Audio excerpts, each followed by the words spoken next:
Le vaudou, ou plutôt le vaudou haïtien, était à la base une religion. Effectivement, avant qu'on l'associe à la sorcellerie, la magie noire ou encore aux malédictions, c'était à la base un moyen pour un peuple de se rebeller, de maintenir un lien spirituel entre eux, mais notamment avec les défunts, mais également les vivants. Ouais, ça va ou quoi? Et si tu ne savais pas tout ça, laisse-moi te l'apprendre parce que ça s'appelle de la déformation coloniale.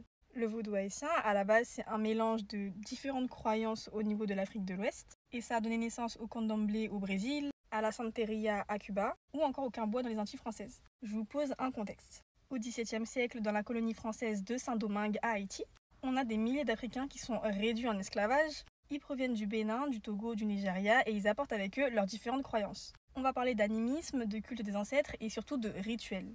Et dans leurs rituels, on a des rituels avec des sacrifices, du coup avec du sang. Et c'est ça qui a beaucoup déplu aux Occidentaux. Bref, en tout cas, ces différentes croyances sont mêlées au catholicisme qui est imposé de force par les colons et ça a donné naissance au vaudou haïtien.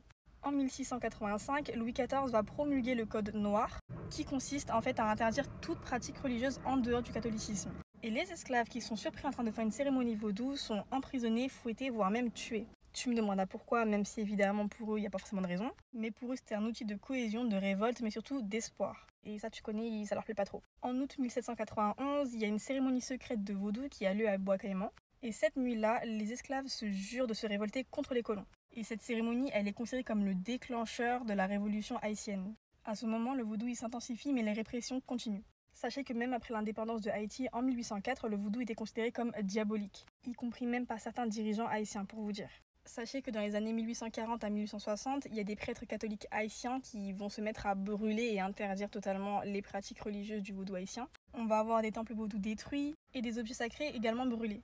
Vous savez, c'était quoi le but dans tout ça? Civiliser selon les normes européennes et chrétiennes. Donc résultat, pendant près d'un siècle, le vaudou n'a pas pu être pratiqué si ce n'est qu'en secret. Et en fait, le pire dans tout ça, c'est qu'au XXe siècle, Hollywood va venir achever le travail. En fait, les films américains vont transformer le vaudou en divertissement. Zombies, poupées ensorcelées, magie noire. Bref, le vaudou devient une blague, un film d'horreur. Alors qu'à la base, c'était une religion de survie et surtout un mouvement de résistance.